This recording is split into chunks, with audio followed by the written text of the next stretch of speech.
Users generally receive the usual amount of phishing email and email with suspicious attachments. And the first thing that we try to teach end users is that being suspicious is the best defense you can have. If you're not expecting it, if it doesn't look right, then be very, very, very, very careful. And if it's not something you need, you just delete it. We teach them that their brain is really the best antivirus that they can buy. Just being smart about stuff. And then what happens is users send these emails or these attachments to us for analysis. And we use, of course, like the rest of the security industry, we use several online tools to verify whether or not something's considered bad. And folks ask us all the time what tools we use, how you use them, can we use these tools at home? And we say, yeah, of course. And so that's what this video is all about, is to show you a few of these tools and how we use them and how you can use them to protect yourself. So we're going to start with this email here, which is obviously from something that claims to be a help desk. An obvious phishing attempt, but we want to check it out a little bit further. One of the things that we can do is very carefully just hover our mouse right over the link itself, and you can see that the link takes you somewhere else than the sender's domain. And that's another clue that there's something wrong with this particular email. But the next thing that we want to do then, and we want to be careful not to click this link because it'll open it up in our browser and go there, and we don't want to do that. So what we're going to do here is we're going to right click that link and choose copy link. The first site we're going to check out is called VirusTotal. And VirusTotal is a free service. It's owned by Google. It analyzes suspicious files and URLs using a number of anti-malware engines and URL scanning engines, and compiles all the information from all these different scanners and provides them on a single page for you to examine. So what we're going to do in this instance is we're going to click on the URL tab, and then we're going to right click in the field and choose paste and choose scan it. And in this particular case, VirusTotal is telling us that the URL is already analyzed. It tells us when it was first analyzed, when it was last analyzed, and it gives us a detection ratio. In this case, of 67 URL analysis engines, 10 of them have found a problem with this particular URL. So we don't need to reanalyze it. We can view the last analysis, and by clicking on it, we can see that a number of these URL scanners show this as a malicious site or as a phishing site, which is a pretty good clue that there is a problem with this particular site. The other thing we can look at is this little graphic up here, which is a reputation scale. And this allows users to vote. You can vote it as harmless, or you can vote it as malicious. And in this particular case, more users have voted this as malicious, and so it ends up with a score between -100 and 100, 0 being completely neutral. It gets a -58. So that gives you more information that there's a problem with this particular URL.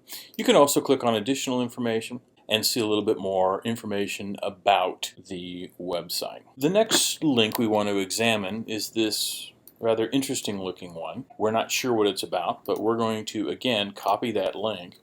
Now we could do the same thing. We could go to VirusTotal, but I want to show you another tool that you can also use. It's called URL Void at urlvoid.com.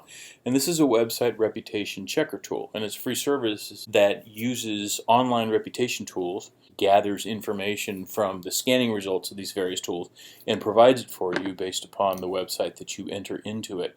So in this case, we're going to go ahead and paste our website right into there, and we're going to choose Submit Now. And in this particular case, it's going to state that 7 of the 25 scanning engines showed that this has a bad reputation. And you can go down and actually look at the individual results. If you want to see what a particular scanner thinks about that site, you can click on View More Details, and it will take you there and tell you in this particular case that it's a dangerous site.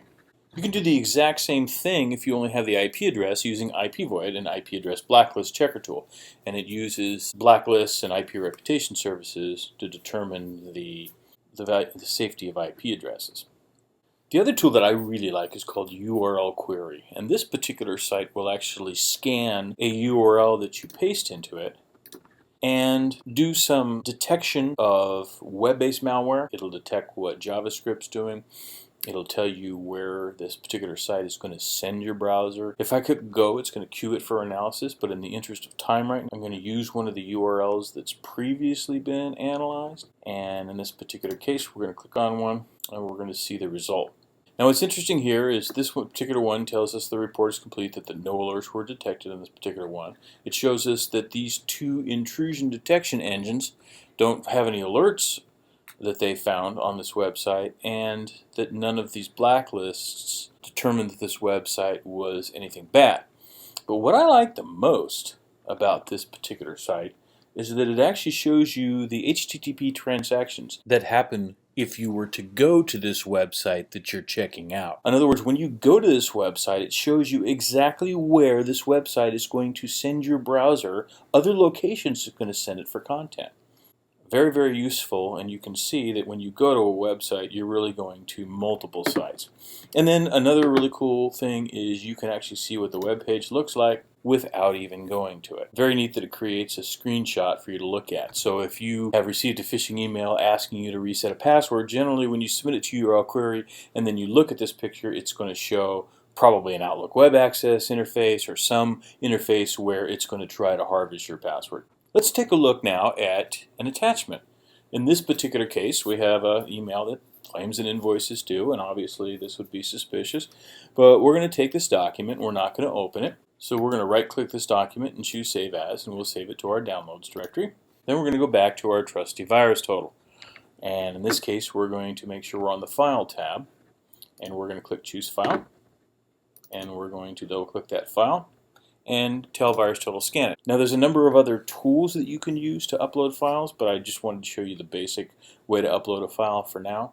In this particular case, this file's already been analyzed as well, and it has a detection ratio out of 57 antivirus engines, 8 of them have found a problem. So since it uses the file's hash, it's kind of its signature to determine that it's already scanned that file without actually having to upload it. Having done that, we can see that the file has already been analyzed, so we don't need to have it reanalyzed. What we can do is just click on View the Results, and we can see, first of all, right away that this file has a really bad reputation, but yet only 8 out of 57 antivirus engines see it as a problem.